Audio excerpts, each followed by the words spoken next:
My 16-year-old son looked me in the eye and said, "Mom's boss signs paychecks. You just sign apologies." I didn't argue. I didn't defend myself. I just smiled and walked away. Because what he didn't know was that I'd already found the hidden child, the embezzled money, and the one man who could protect what they tried to steal from me with a single phone call. My name is Dylan Carpenter. I'm 48 years old, and I used to think I had it all figured out. 23 years of marriage, a son who was my pride and joy, a career as a financial auditor that taught me to spot inconsistencies in numbers, but somehow left me blind to the ones in my own life. I spent decades teaching clients how to protect their assets, how to read between the lines of balance sheets, how to catch the red flags before they became disasters. Ironic, isn't it? I could sniff out financial fraud from a mile away, but I couldn't see my own wife playing me for a fool. The moment everything shifted happened on a Thursday night at Romano's. This Italian place Cameron and I had been going to since he was 8. Same corner booth, same waiter who remembered we both liked our steaks medium rare. It was supposed to be our thing, father and son, no distractions. But that night, something felt different. Cameron had this look in his eyes, like he was sizing me up, measuring me against some invisible standard I didn't know existed. We ordered our usual. The waiter brought bread, poured water, retreated. Cameron broke off a piece of bread, didn't eat it, just rolled it between his fingers. "Mom's doing really well at work," he said, casual as asking about the weather. "That's great," I replied, cutting into my bread. "She works hard." "Yeah." He paused, took a sip of his Coke. "Mr. Kelly really values her. Gave her another raise last month." Raymond Kelly, the name that had been creeping into our dinner conversations for the past 2 years. Her boss, her mentor, her whatever the hell he actually was. "That's good," I said, keeping my voice neutral. "She deserves it." Cameron looked at me then, really looked at me, and I saw something in his face that made my stomach drop. Pity maybe, or contempt. Something borrowed, something that didn't belong in a 16-year-old's expression. "Dad, Mom's boss signs paychecks. You just sign apologies." The words landed like a punch to the gut. Not because they were loud or angry, but because they were so calm, so rehearsed. Like he'd been practicing them. Or worse, like someone had given them to him. I set down my fork. The restaurant noise, the clinking glasses, the low murmur of other people's conversations, it all faded into white noise. I looked at my son across the flickering candle between us. "Where'd you hear that?" I asked. My voice was steady, but something inside me was already shifting, hardening. Cameron shrugged, wouldn't meet my eyes. "It's just true, isn't it?" I didn't answer right away. I finished chewing, wiped my mouth with a napkin, took a slow drink of water. Stalling, maybe, or just trying to process the fact that my own kid had just delivered a line that sounded like it came straight from someone else's mouth. Someone who wanted to make sure I knew exactly where I stood. "Good to know where your loyalty is," I finally said. Not angry, not hurt, just noted. The waiter came by, asked if everything was okay. I nodded, asked for the check. Cameron looked surprised. "We just got our food," he said. "I know." I signed a receipt, left a generous tip. Tipped like a man, closing a chapter. "I'm not hungry anymore." I stood up, grabbed my jacket. Cameron sat there, confused, maybe a little guilty, but not enough. Not nearly enough. That was the last dinner we'd share like that. The last time I pretend everything was fine, that I was just being paranoid, that Lisa's late nights and business trips and sudden promotions were all just part of climbing the corporate ladder. I drove home in silence. When I pulled into the driveway, Lisa's car was already there, which was unusual for a Thursday. She was supposed to be at some client dinner. I walked inside, heard her voice from the kitchen, bright and animated. She was on the phone. I know, she laughed. He doesn't suspect a thing." I stood in the hallway, frozen. She hadn't heard me come in. "Ray, we just need to be patient a little longer. The paperwork's almost ready." Raymond Kelly. I turned around, walked back out to my car, and sat in the driver's seat for 20 minutes, hands gripping the steering wheel, breathing steady. That night, something inside me went cold. Clinical. The same way I approached audits, looking for discrepancies, following trails, documenting evidence. If they wanted to play this game, fine. But they'd forgotten one crucial detail. I wrote the rule book. I didn't sleep that night. Didn't even try. Instead, I went to my office, the small room Lisa always complained was too cluttered, and pulled out my laptop. As a financial auditor, I'd spent 20 years tracking money trails for corporations, finding discrepancies, uncovering fraud. The irony wasn't lost on me that I'd never thought to audit my own marriage. I started with the bank statements. Joint account first, then Lisa's personal checking that I technically had access to, but never looked at. The patterns emerged quickly, like they always do when someone's hiding something. Conference in Denver, March 15th. Hotel charge, 2 rooms. Except I found the corporate card statement.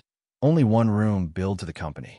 The second room, $347 at the Riverside Hotel, paid from our joint account. My money, funding her affair. I kept digging. Dinner charges in cities where she claimed to be at training seminars. A jewelry purchase for $1,200 in May. Nothing I'd ever seen her wear. Spa treatments in Scottsdale billed as client entertainment on the company card, except the timestamp showed they were booked for 2 people. The phone records were worse. I pulled our account history online. 2-hour call to Raymond Kelly on our anniversary. I remember that night. She'd said she was exhausted from travel, went to bed early. Another 90-minute call on Christmas Eve while I was downstairs wrapping Cameron's presents. Then I found the real evidence, buried in Cameron's old social media. A photo from 2 years ago, company picnic. Cameron, maybe 14, standing next to Kelly, the man's arm around his shoulder like a proud uncle. The caption made my blood run cold. Future stepdad vibes. 43 likes, including one from Lisa, with 3 heart emojis. I sat back, stared at the screen until it blurred. This wasn't an affair that just happened.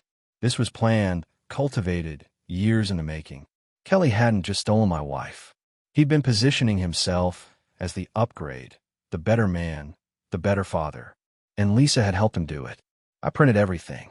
Bank statements, phone records, screenshots. Created a folder, labeled it evidence in block letters. Then I opened a new document and started writing. Not for court. Not yet.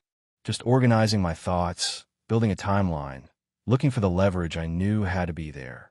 Because men like Raymond Kelly, men who build empires on other people's trust, they always leave a trail. You just have to know where to look. And finding trails, that's what I do. The mediation was held in one of those sterile conference rooms designed to make conflict feel professional. Glass walls, neutral carpet, filtered water that tasted like regret. I arrived 15 minutes early, alone, wearing the charcoal suit Lisa used to say made me look too serious. I was serious. Lisa walked in 12 minutes late. Raymond Kelly walked in with her, hand resting on the small of her back like he owned it. Like he'd been doing it for years, which apparently he had. He pulled out her chair, whispered something that made her smile, then sat down beside her, closer than her own attorney. The mediator, a tired-looking woman named Patricia, glanced at her notes. "Mr. Carpenter, I see you're unrepresented today." "For now," I said calmly. Kelly leaned forward, fingers pressed together like some boardroom prophet. "We believe in a collaborative approach here," he began, his voice smooth, practiced. "Given the emotional complexities, Lisa has asked me to help clarify certain communications." I looked at Lisa. She looked at the table. "We've prepared a proposal," Kelly continued, sliding a bound document across to me. "Color-coded tabs, professional formatting. We think a 60-40 asset split is fair, given the circumstances. Lisa will retain primary custody of Cameron, the college fund, and the house. You'll have standard visitation." I opened the packet. Page for a list of the house, the one I'd bought before we were married, as marital asset, retained by Lisa Carpenter. Page 7 suggested a 2-year alimony schedule that would drain half my income. Page 9 included Cameron's college fund, $85,000 I'd been contributing to since he was born, listed under assets managed by Lisa Carpenter. "You're counting the college fund as hers," I said quietly. Kelly jumped in before Lisa could speak. "It's under her management, Dylan. Always has been. We think it's best if it stays that way, especially given Cameron's preference to remain with his mother full-time." Preference. Like my 16-year-old son, had voted me off the island. The mediator cleared her throat. "Mr. Carpenter, are you certain you don't want legal representation? These matters move quickly." I closed the packet, pushed it aside. "I understand perfectly." Kelly smirked, leaned back, whispered something to Lisa. She nodded, almost smiled. Patricia droned through formalities, filling time and forms. But I wasn't listening anymore. I was watching how Kelly touched Lisa's arm, how he answered for her, how he sat there, smug and certain, like this was already over. He thought I was broken, confused, ready to fold, but I was just getting started. I drove home in silence, every word from that room replaying in my head. Not with anger, with clarity. They'd made their move. Now it was my turn. I walked into my house, didn't even take off my shoes. Went straight to the desk, opened the drawer I hadn't touched in 15 years. Inside was a phone. Old, basic, one number saved. I stared at it for a long moment, thumb hovering over the call button. Then I pressed it. 3 rings. Then a voice, alert and unmistakable. Didn't think I'd hear from you again, Dylan. I know, I said. But you owe me. A pause, then, name it. Mediation. Next Thursday. 11 sharp. Sit next to me. Silence. Not hesitation. Just calculation. Understood. The line went dead. I put the phone back, locked the drawer. That night, I didn't sleep, but I didn't pace either. I planned. I was deep into reviewing Kelly's corporate filings when my phone rang. Unknown number. I almost didn't answer. Mr. Carpenter? A woman's voice? Young, uncertain. Speaking. My name is Emily. Emily Brennan. I think you're my father. The room tilted. I sat down hard in my chair. What? My mom is Lisa Carpenter. I'm 8 years old. I live with my Aunt Sharon in Pittsburgh. Sharon. Lisa's sister. The one who supposedly adopted a child 6 years ago. Some story about a troubled teen mother who couldn't keep the baby. I've met Emily twice, maybe 3 times at family gatherings. Sweet kid, quiet. I never looked twice. How did you get this number? I asked, my auditor brain kicking in, needing facts. Aunt Sharon gave it to me. She said it was time I knew the truth. She said Mom lied to everyone. My hands were shaking. I forced them still. Where's your aunt now? Right here. She wants to talk to you. A rustling sound, then Sharon's voice, tight and angry. Dylan, I'm done lying for her. Lisa got pregnant 9 years ago. Told you she miscarried, remember? I did. The worst month of our marriage. She'd cried. I'd held her. We'd grieved together. She didn't miscarry, Sharon continued. She had the baby. Made me take her. Said it would ruin everything with you. That the timing was wrong. That she wasn't ready. I've been raising Emily as my own, but I can't do this anymore. She deserves to know her real father. I couldn't breathe. Why now? Because Lisa's planning to take everything from you, and I'll be damned if I let her do it with a clear conscience. Emily deserves better. You deserve to know. I arranged to meet them the next day. A coffee shop in Pittsburgh, neutral ground. When I walked in, I saw her immediately. 8 years old, dark hair, my eyes staring back at me. She looked up, nervous. Hi, Emily, I managed. We talked for an hour. She asked careful questions. I gave careful answers. By the end, she was holding my hand. Sharon slid a folder across the table. Birth certificate, medical records, DNA tests she'd already run. She's yours, Dylan. No question. I looked at my daughter, this child I didn't know existed, and something inside me shifted. This wasn't just about Lisa's betrayal anymore. This was about a little girl who'd been hidden away like a secret, a mistake. I want to be in your life, I told Emily. If that's okay with you. She nodded, tears in her eyes. I'd like that. I drove back to Philadelphia with the folder on my passenger seat. Lisa had hidden my daughter, lied about a miscarriage. Let me grieve a child who was alive and growing up 3 hours away. The evidence folder on my desk just got a lot thicker. And my resolve? Unbreakable. I made a mistake 3 days before the next mediation. I checked social media. Not because I missed Lisa. Not because I was keeping tabs. Just old muscle memory, scrolling through feeds while drinking my morning coffee. That's when I saw it. Raymond Kelly's profile, public and proud. A photo posted 18 hours earlier.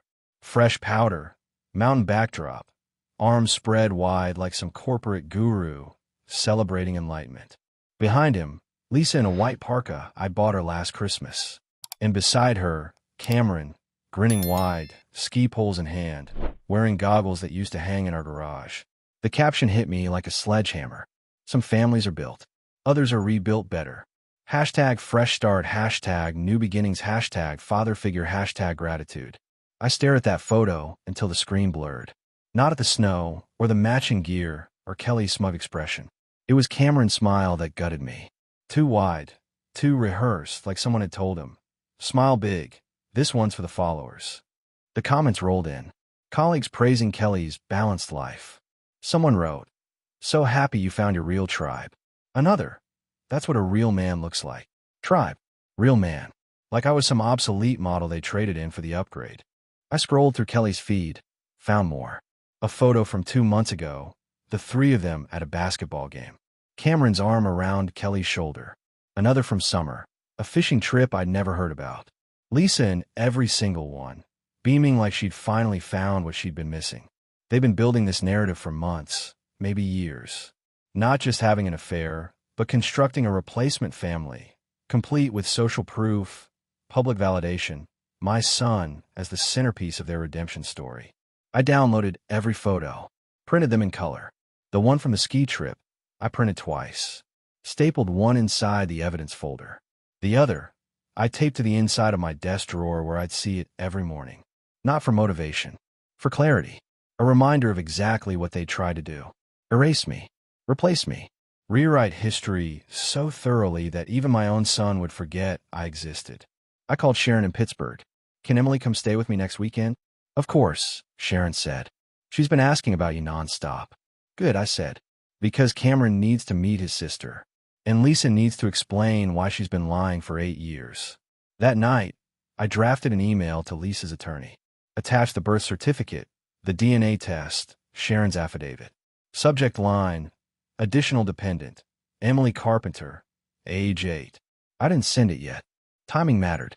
But soon, very soon, Lisa was going to discover that her carefully constructed narrative had a hole big enough to drive a truck through. And I was going to be the one behind the wheel. I was reviewing Emily's medical records when my phone rang. Private number. "Mr. Carpenter? My name is Josh Brennan. I work at Kelly's firm, corporate legal department." I sat up straighter. "I'm listening. I know what Raymond Kelly is doing to you," Josh said, voice low, urgent. "And I want to help." "Why would you help me?" I asked, skeptical. "Because 7 years ago, Kelly destroyed my father's career. Dad was VP of finance, found irregularities in expense reports, confronted Kelly privately. 2 weeks later, Dad was fired for performance issues. Lost his pension, his reputation, everything. He never recovered. Died of a heart attack 3 years ago, still fighting to clear his name." I closed my eyes. Another victim. Another family broken by Raymond Kelly's ambition. "What do you have?" I asked. "Emails. Internal memos. Kelly's been using company funds for personal expenses for years. Luxury hotels, gifts for Lisa, even Cameron's ski trip last month, all billed as client development. I've been documenting everything, waiting for the right moment. And this is that moment." I saw Philip Lawson's name on the mediation schedule. Josh said, "If you're bringing in someone like that, you're serious. I want Kelly to pay for what he did. If helping you accomplishes that, I'm in." We met the next day at a coffee shop in Center City. Josh brought a USB drive, handed it over like contraband. "Everything's on here," he said.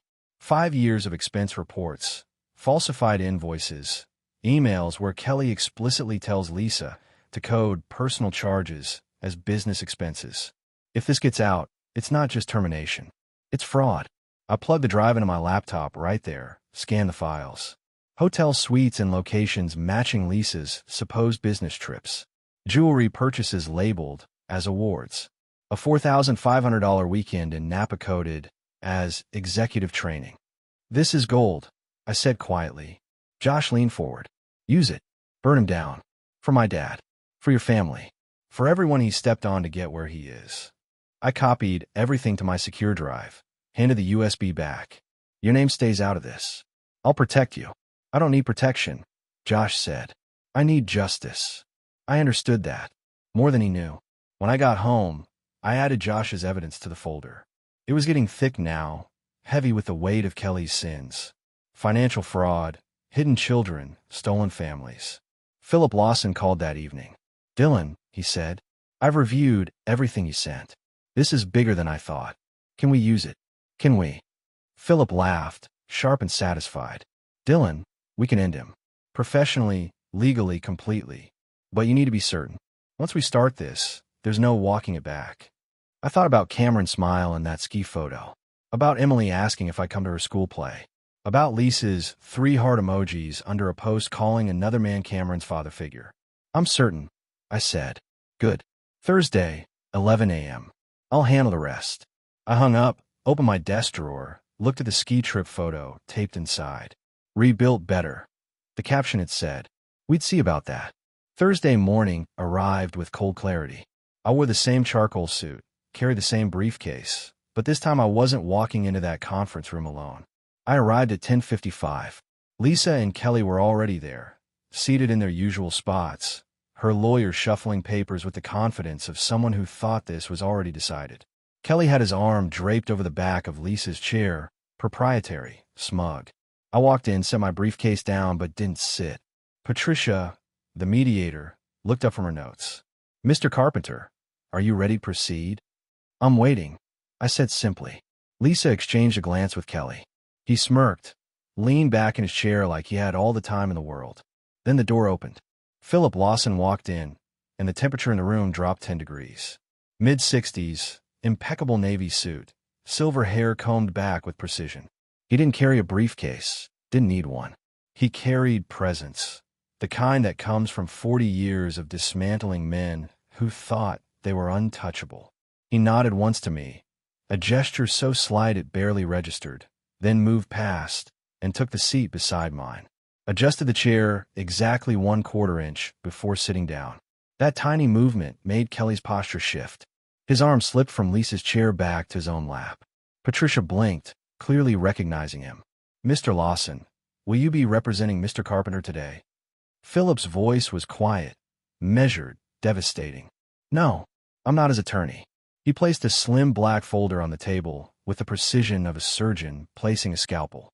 I'm the reason Raymond Kelly has a career. The silence that followed was absolute. Kelly's face went pale. His lawyer, the junior partner who'd been so confident moments ago, froze mid-breath. I watched his throat work, trying to swallow. Lisa turned to look at Philip, recognition dawning in her eyes. Fear followed quickly after. Kelly found his voice, barely. I was told you retired. Philip smiled, thin and cold. I did. But Dylan called in a favor. And I always pay my debts. He opened the folder, methodical and calm. Shall we begin? Kelly's lawyer leaned in, whispered something urgent. I caught fragments. Can't be here. Conflict of interest. Philip heard it too. There's no conflict. I'm not representing anyone. I'm simply here to clarify certain historical facts. Facts that pertain to Mr. Kelly's employment contract, which I drafted in 2006. He pulled out the first document, slid it across the table. Clause 14. Relational conduct conflicts. You remember this, Raymond? Kelly stared at the paper like it might bite him. The employee shall not engage in romantic relationships with individuals related to senior shareholders. Philip's finger traced the text. Dylan Carpenter holds 0.8% equity from the Riverside acquisition. Preferred shares, non-voting, but legally binding. He looked up, meeting Kelly's eyes with surgical precision. You've been in a relationship with a shareholder's wife. That's a terminable offense. Lisa's lawyer finally spoke up. This is highly irregular. We should pause and... No, Philip said. Not loud, just final. We're going to finish this now. He pulled out the second document. Josh's evidence. Expense reports, falsified invoices, emails. 5 years of fraudulent billing. Personal expenses coded as business development, including, notably, a ski vacation last month featuring your girlfriend and her son. He slid the printed photo across the table. The one from social media. Kelly, Lisa, and Cameron, all smiles and hashtags. Posted publicly. Philip continued. Documented evidence of impropriety. The board received copies this morning. Kelly's face went from pale to gray. You can't. I already did. Philip's expression didn't change. They've accepted your resignation, effective immediately. The room felt like it was collapsing inward. Lisa grabbed Kelly's arm, her confidence finally shattering. Raymond, what is he talking about? But Kelly couldn't answer. He was staring at the resignation letter Philip had just placed in front of him, already signed, already processed, already destroying everything he'd built. Patricia looked at me, then at Philip, then at the documents spread across the table like evidence at a crime scene. Mr. Carpenter, she said carefully, do you wish to proceed with the mediation? I looked at Lisa, really looked at her. The woman I'd loved for 23 years, now sitting beside a man whose career had just evaporated because he'd underestimated the wrong person. Yes, I said, but under new terms. My terms. The mediation didn't end that day. It transformed. Kelly's lawyer tried to salvage something, anything, but Philip had sealed every exit. The resignation was final. The board had already moved to replace him, and the fraud investigation was launching within 48 hours. Lisa sat frozen, watching her carefully constructed future disintegrate in real time. We need to discuss custody, Patricia said, trying to regain control of the process. Cameron stays with me, I said firmly. Primary custody. Lisa gets supervised visitation until she can demonstrate stability. Lisa's head snapped up. You can't be serious. Cameron wants to live with me. Cameron, I said quietly, doesn't know he has a sister. I slid the folder across the table. Birth certificate, DNA test, Sharon's affidavit. Emily's school photo paper-clipped to the front. Lisa's face went white. Her lawyer picked up the documents, scanned them, then set them down like they were contaminated. You told me she miscarried, I said, my voice level but hard. You let me grieve a child who was alive. You hid my daughter for 8 years while you played house with Raymond. Dylan, I can explain. No. I cut her off. You can't. There's no explanation that makes this okay. Philip pulled out another document. Family court has been notified. Emergency custody hearing is scheduled for next week. Given the evidence of deception and the introduction of a previously unknown dependent, Mr. Carpenter's petition for primary custody is likely to be granted. Lisa's lawyer was sweating now. We'll fight this. With what resources? Philip asked mildly. Your client's boyfriend just lost his position and his income. The fraud investigation will likely result in criminal charges. Lisa herself signed off on several of the falsified expense reports as his assistant. She's complicit. The room went silent. Kelly finally spoke, his voice hollow. Lisa had nothing to do with. She signed the authorizations. Philip interrupted, sliding another document forward. Her signature appears on 14 separate fraudulent expense claims. That's conspiracy to commit fraud. Lisa looked at Kelly, betrayal mixing with fear. You said those were legitimate. They were, Kelly stammered. I mean, they were necessary for her. They were theft, Philip said. And you both participated. I watched them turn on each other. The alliance that had seemed so solid, now fracturing under pressure. This was what happened when people built their futures on lies. Eventually, the foundation collapsed. Here's what's going to happen, I said, taking control. Lisa agrees to primary custody going to me. She gets the personal items from the house, her car, and nothing else. No alimony, no support, no claims on my retirement or assets. In exchange, I don't pursue charges related to the expense fraud.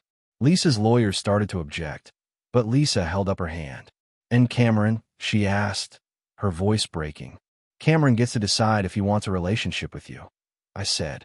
After he meets Emily. After he understands what you did. I won't poison him against you, but I won't protect you from the truth either. She looked down at her hands, tears finally coming. Not tears of remorse, I realized.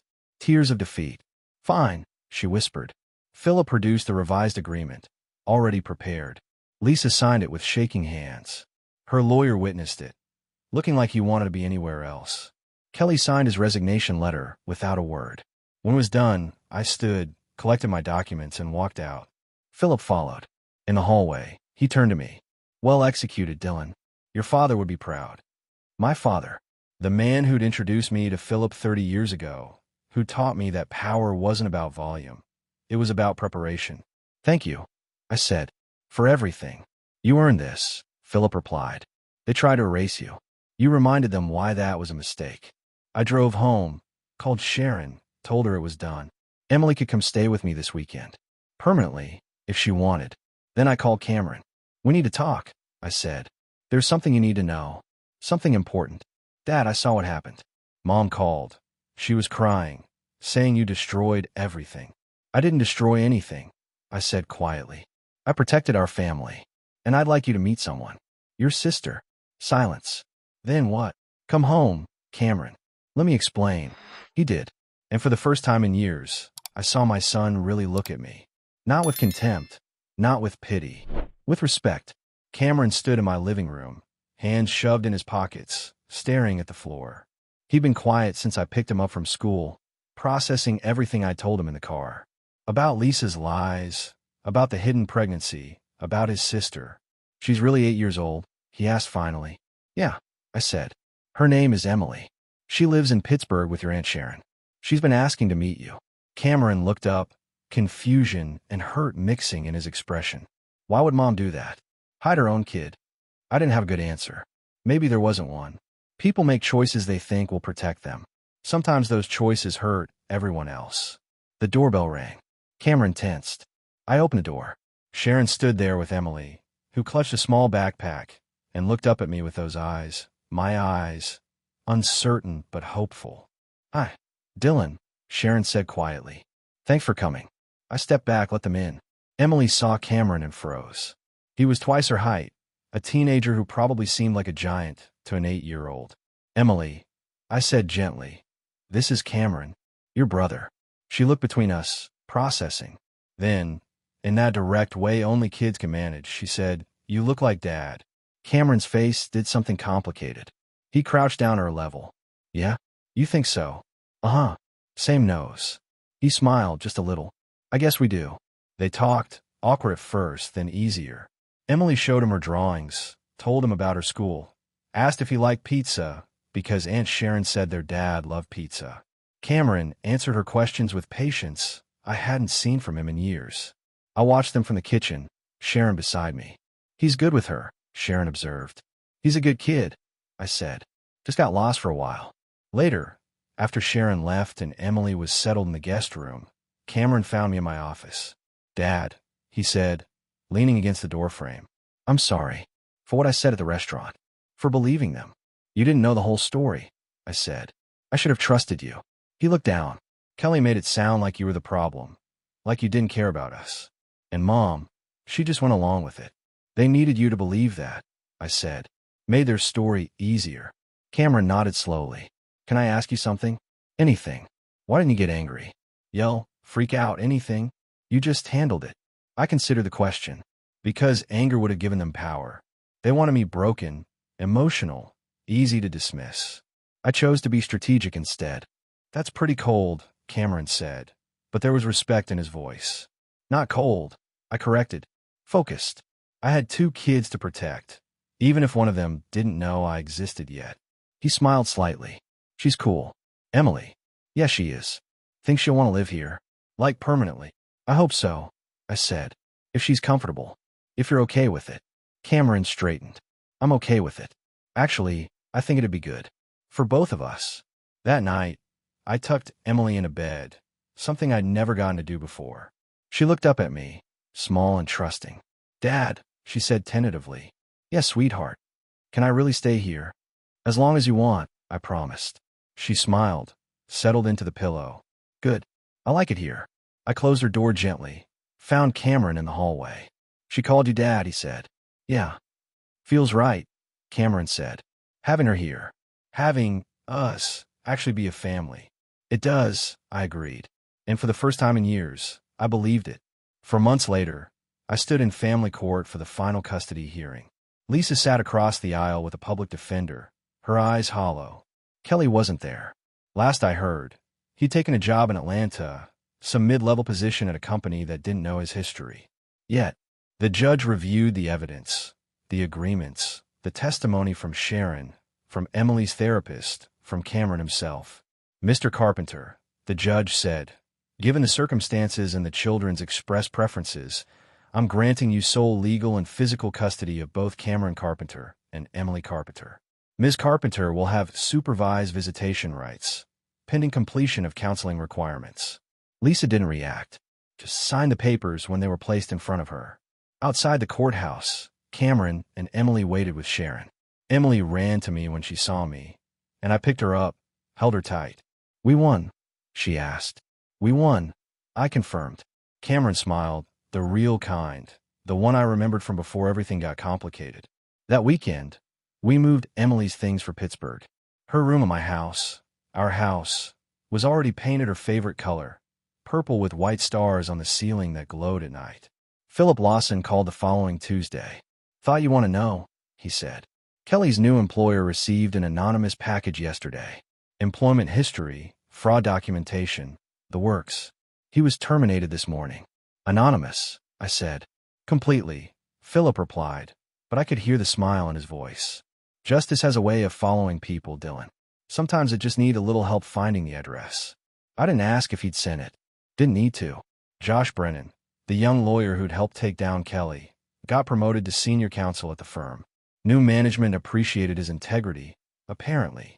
He sent me a thank you card with just 2 words. "For Dad." Lisa moved to a small apartment in the suburbs. Got a job doing administrative work for a nonprofit. Cameron saw her twice a month, supervised visits that stayed civil but distant. Emily asked about her once, then seemed content not to pursue it. One evening, about 8 months after everything settled, Cameron and Emily were doing homework at the kitchen table. I was making dinner, something I'd gotten better at out of necessity. "Dad," Emily said, looking up from her math worksheet. "Can I ask you something?" "Sure, kiddo. Why did Mom give me away but keep Cameron?" The question hung in the air. Cameron stopped writing, waiting for my answer. I dried my hands, came over to the table, sat down between them. "Your mom made a choice based on fear," I said carefully. "She was scared of what people would think, scared it would change her life in ways she wasn't ready for. It wasn't about you, Emily. You weren't the problem. Her choices were. But you wanted me," Emily said. "I never got the choice before," I said. "But yes, sweetheart. I wanted you. I want you. I'm glad you're here." She smiled, went back to her homework like that settled everything. Cameron caught my eye, nodded slightly. A moment of understanding between us. That night, after both kids were in bed, I sat in my office, opened the drawer where I'd kept all the evidence, all the documentation of Lisa and Kelly's betrayal. I looked through it one last time, then put in the shredder. I didn't need it anymore. The past was settled. The future was what mattered now. 2 kids who needed stability, honesty, a father who showed up and stayed present. I could do that. I was doing that. And for the first time since that dinner at Romano's, when Cameron had thrown Kelly's words in my face, I felt something I'd almost forgotten. Peace. Not because I'd won. Because I'd protected what mattered. My family. Rebuilt. Better this time. Because it was built on truth.